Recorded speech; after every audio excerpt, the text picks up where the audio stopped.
Welcome to the Selling from the Heart podcast on the Salescast Network. You've joined a global movement of sales professionals who are dedicated to being authentic and building trust. We call it Selling from the Heart. Together, we are on a mission to bring sincerity and substance to the sales profession we all love. Get ready to be inspired and equipped as we join our hosts, Larry Levine and Darrell Amy.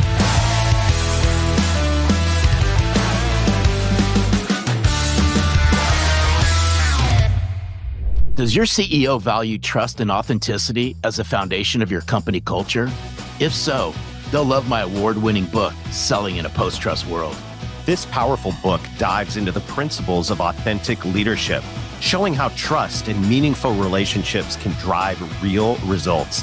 It's a must-read for leaders who prioritize people, connection, and culture. Now, you can send your CEO a free copy of this game-changing book. It's simple, free, and the perfect way to celebrate a leader who leads with heart. So visit ceo.sellingfromtheheart.net and we'll send a free copy of the book to your CEO today. That's ceo.sellingfromtheheart.net. Because leaders who value trust will embrace this book and take your company's culture to the next level. Welcome back to the Selling from the Heart podcast. Your co-host, Darrell Amy, here today with Larry Levine. What's going on, Larry? Oh, hey, first of all, great seeing you. We got all kinds of things going on.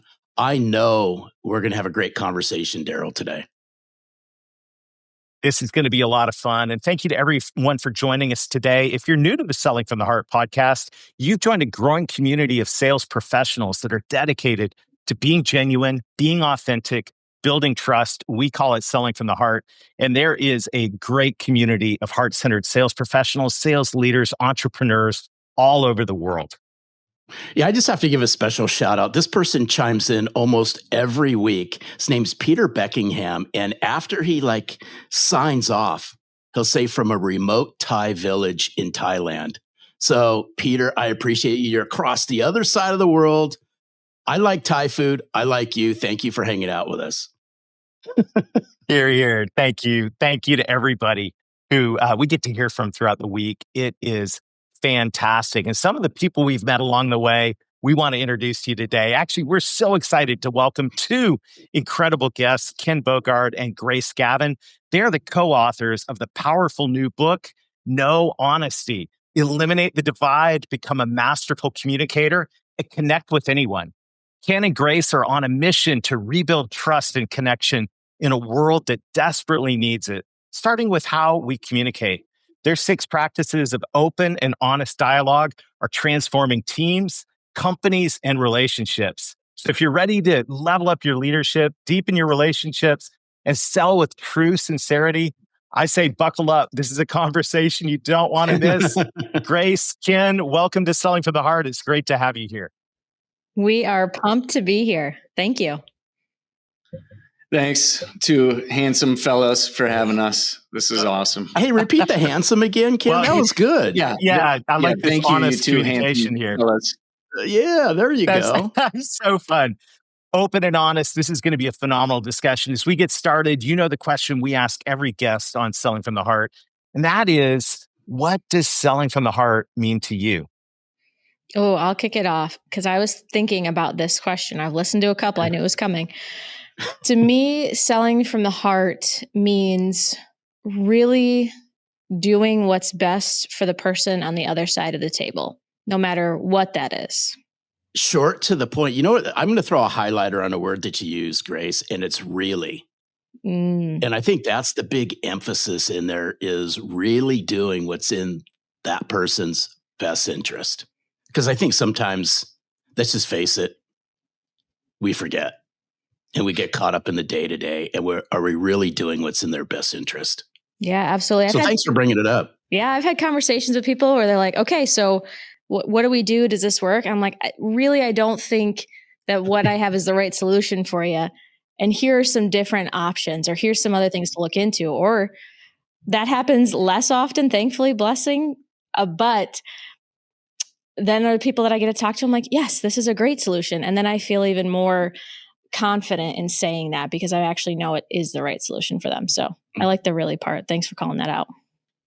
All right, Ken, what does selling from the heart mean to you?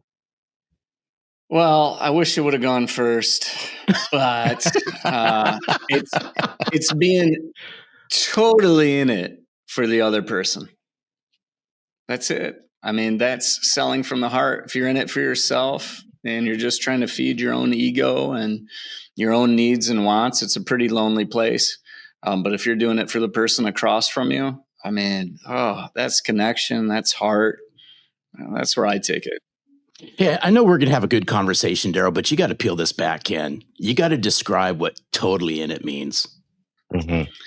Yeah, I would say that we all get so many opportunities to speak for ourselves, what we want, how we feel, where we come from, our perspectives, our life. And I just think for the last 15 to 20 years, that's what's been peddled on us is like, get yours. I think the huge missing component is, well, what about everybody else? This world was designed for 7.999 billion people. Yet we keep treating it like it's designed for one. And we keep trying to design it as if it's only for ourselves. And speaking from experience, when you come from a place of serving self only, it's a really lonely place. And so to be totally in it for somebody else is mean you are shutting yourself off, your mind off, your self-serving agenda off, and you're totally there for that human being, their needs, their wants, their perspective, where they grew up, how they view the world. Whew, if you do that, man, you can connect with anybody and your heart will be full just being present for somebody else. So good. I love it. I love it. And that last part, your heart will be full. And I think in the world of sales and sales leadership and all of this, it's easy to get to the end of the day and go, man, I'm so spent and so exhausted. But when you put your focus on the other person, what could it look like to get to the end of the day and have your heart full? I love that perspective, Ken. Well, I got to say, congratulations. No Honesty is out. Wait. Okay, Larry, come on. There we go.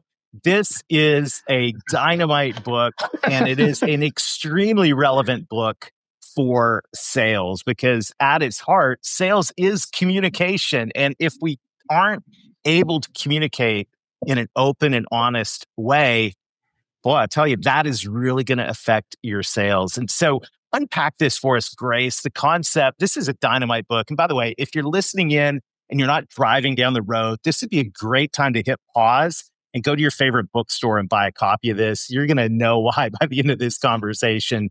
We really love this book. Grace, unpack this concept of open and honest conversation. Why are both of those words so important? Yeah, they're different and they're both important. I love that you said that. And the reason that I think it's important to break it down is that a lot of times we say open and honest all the time in our culture. Say, I'm going to be open and honest. And we take that to be about ourselves a lot of the time. Well, that doesn't work if we're in a conversation with somebody else. Whether it's a sales conversation or a team conversation, whatever it is, if we're not focused on the other person too, it doesn't work out so well. And so what we really focus on, and by the way, for those just listening, no honesty is KNOW. It's a little bit of a play on words, but that's important to know. because we want you to know honesty so that there's no longer no honesty. So first off, on the honesty side of things, because that's the me focused side of things where we tend to be attracted to. First, we define it as being truly and freely yourself, speaking into what you want and how you feel. That's a really key part of it. If you are being fake, phony, facade, whatever in a conversation, people will sniff that out on the other side. Even if they can't really put their finger on it, there's going to be some type of sensation in them where they're going to step back, where they're not going to be nearly as engaged. We can sense that as human beings. So that's one half of the equation. We got to get that part really strong, that skill.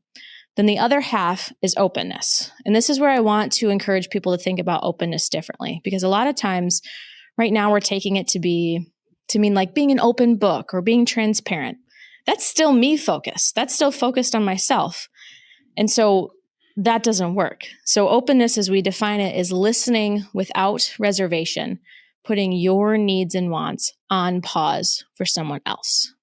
And for those listening, I want you to really think about how well do you think that you're doing that in your conversations today? Are you really actively listening to the person, putting aside any judgments, reservations, preconceived notions that you might have about them?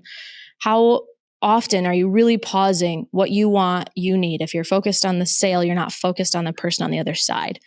And they can pick that up and they can tell that too. And you're going to have a less genuine conversation. It's going to be so much harder, I would say maybe nearly impossible to really sell from the heart at that point.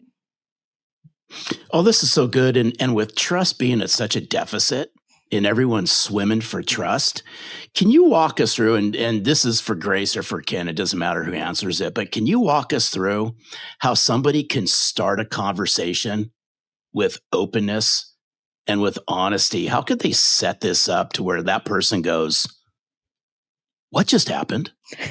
Ken, you want to take this one? Yeah, I'll run with it. Let's put a setting to it. So a lot of times in business, we're networking and we're meeting different people that are going to play significant roles in the future of our life. And a lot of times we come into a relationship tiptoeing into it, and we're like very careful and we're safe, and it takes forever for that thing to grow. And quite frankly, we're not being fully honest. We're not being fully open with one another. Actually, we're being very guarded and protective. And it's really hard to grow a relationship quickly if you behave that way. We have something in the book. It's one of the practices. It's called the agreement.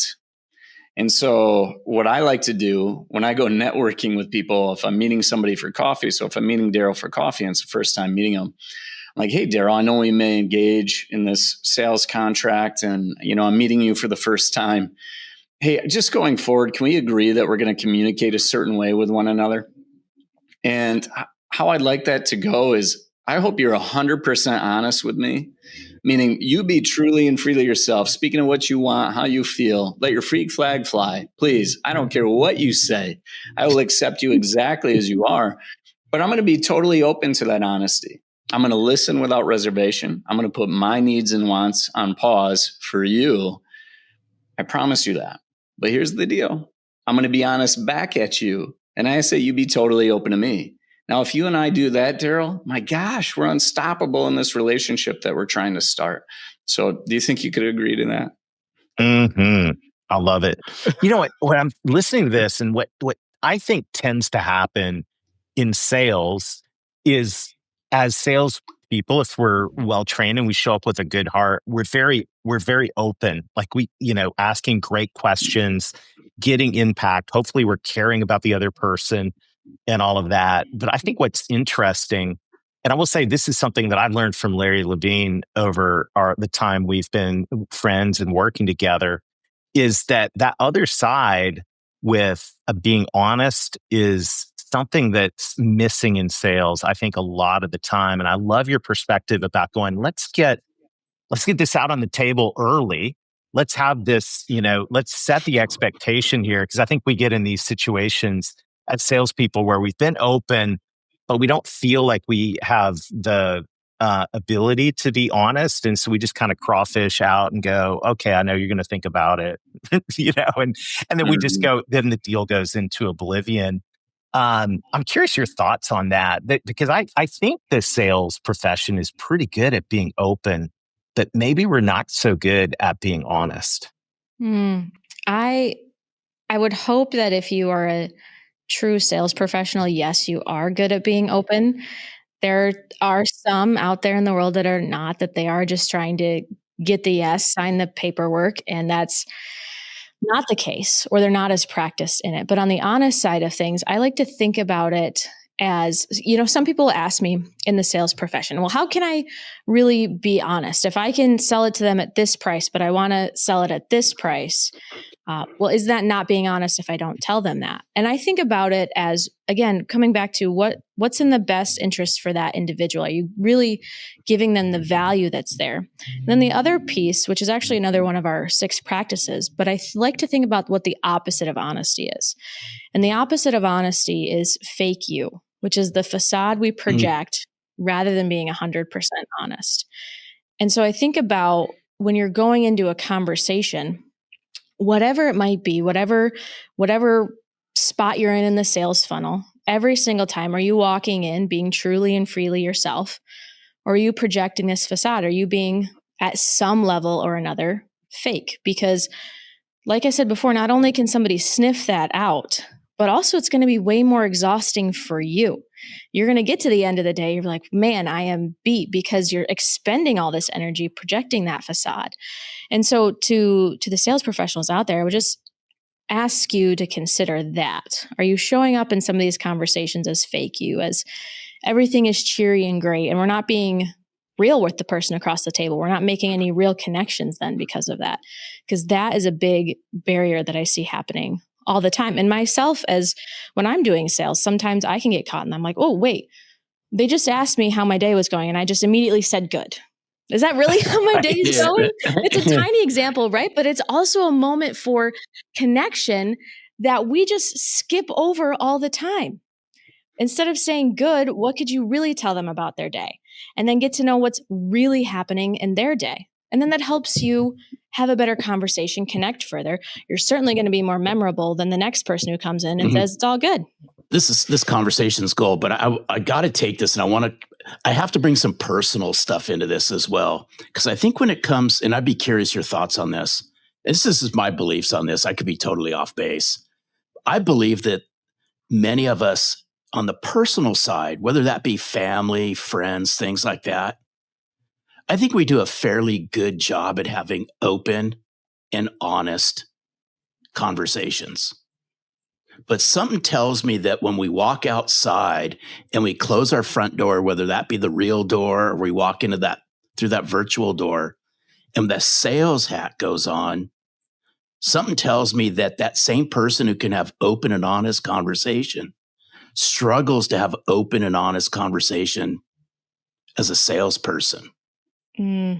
Yes. Where do you see this? I'm sure you see it playing out in the work that you're doing. And what do you think causes that? Sorry for the ramble, but I wanted to drive this point across because I'm loving the conversation. No, I think it's good. And Ken, I would love to have you jump in afterwards. But I think something you said in there, Larry, is the closing the door, and then you said putting the sales hat on.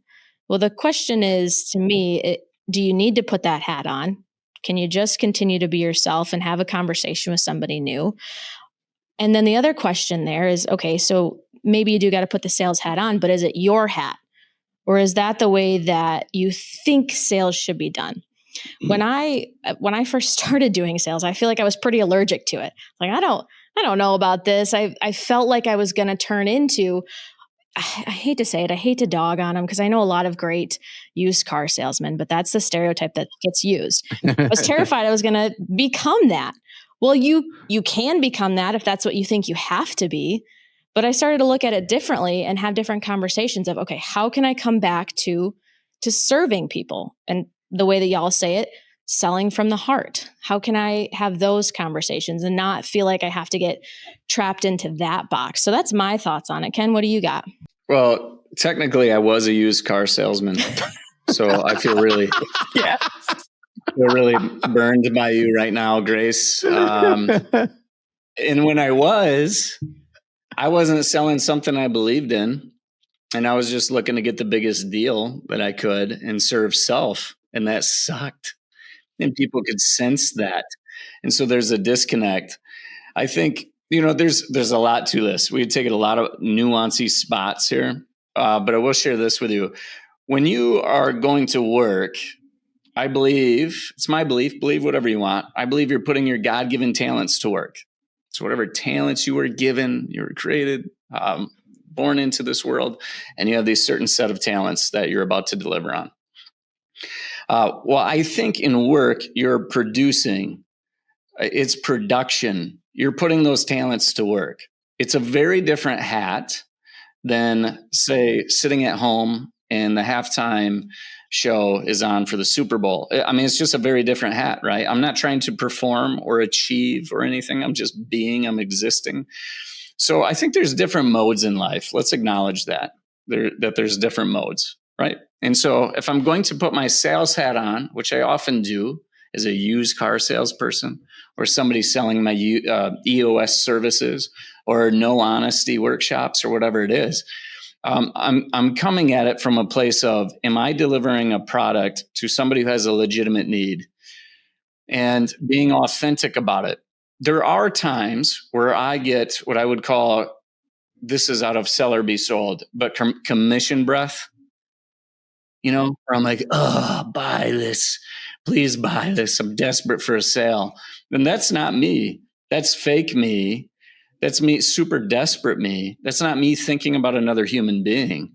And there's this fakeness that oozes off of people when you do that, and people repel away from that. And so I think when you put your sales hat on, be like, I'm ready to put my God-given talents to work. I'm ready to show the world what I have to offer.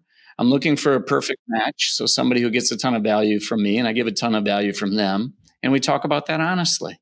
And when you do, you're increasing your close rate. You're increasing your connection rate. They're more likely to recommend you to somebody else than just turn you off because you're fake and a little bit icky. This is so relevant and so good. And, I think about the word honesty in the context of what we talk about so much here as Selling from the Heart. I think we talk about authenticity. So, for our listeners, we're talking about honesty. I think in this context, we're not talking about lying versus telling the truth. We're talking about bringing your real self to the table. And the first part of the book, there's so many great quotes in this book. I'm telling everyone listening in, y'all are going to love this book. It is a fantastic sales book and all of that. So inside the book, it gets very practical. You have 6 practices for masterful communication. Wish we had time to cover all 6, but you'll get that when you read the book.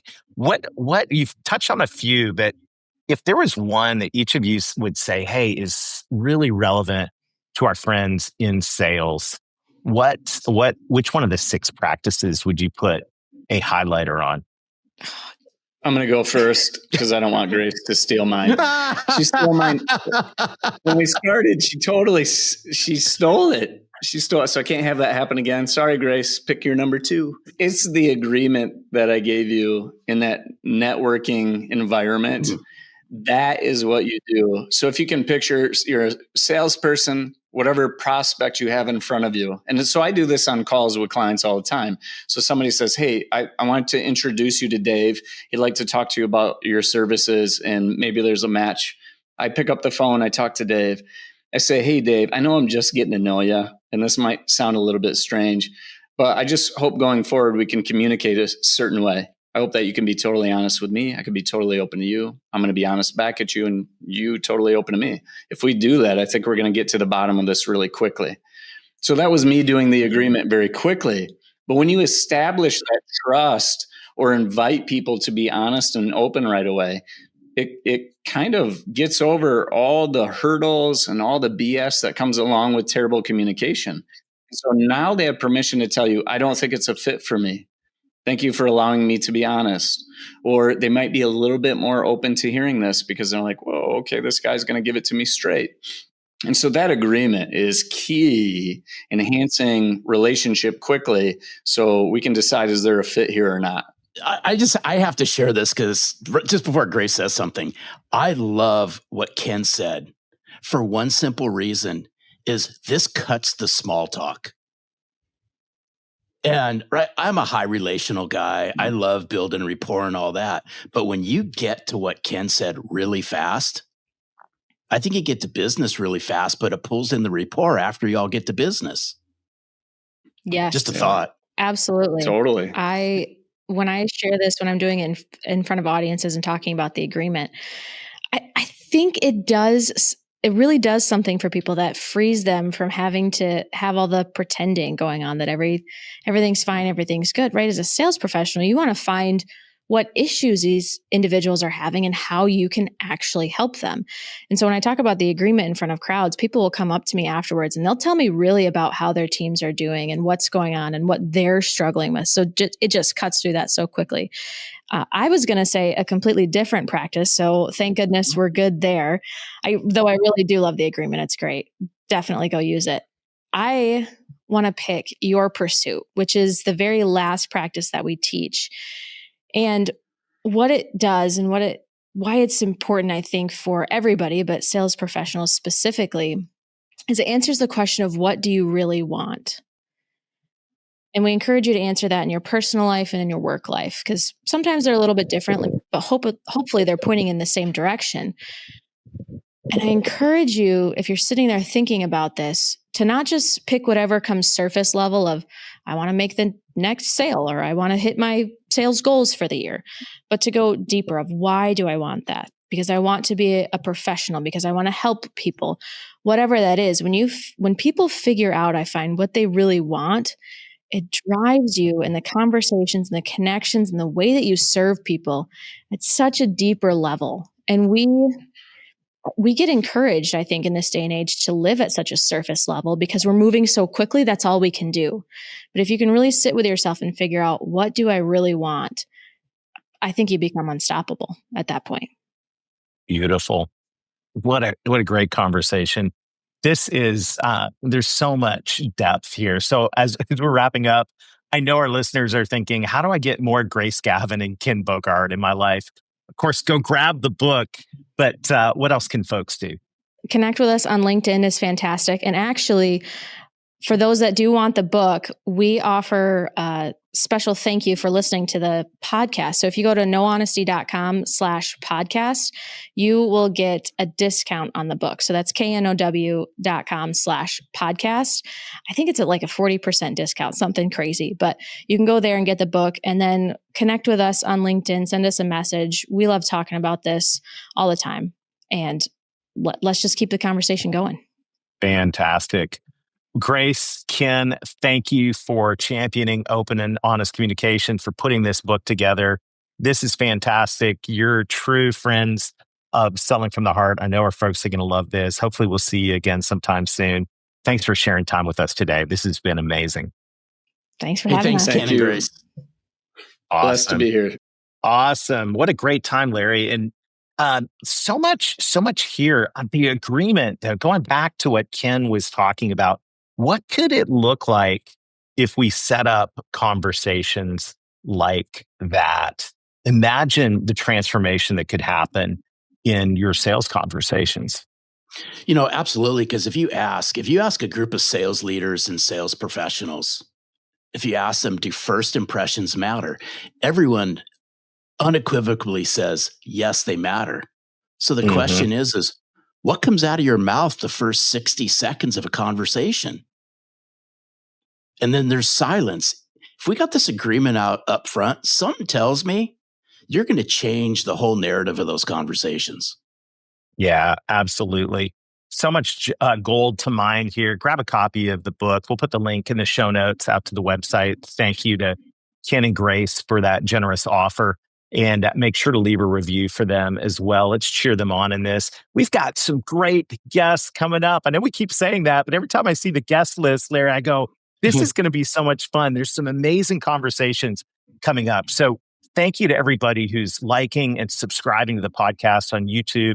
And man, massive gratitude to everyone who's leaving us reviews and sharing this on platforms like LinkedIn. That's just means a ton to us, but it also helps grow this movement of authenticity and trust right here in this sales profession we all love. Absolutely. We're in this together. We can't do this without all of you. So thank you for waving the flag. It happens one listener at a time, but thank you for taking this movement and spreading this all over the place. Yeah, we appreciate every one of you. So till next time, keep being genuine, keep being authentic, keep building trust, be open and honest, and most of all, sell from the heart.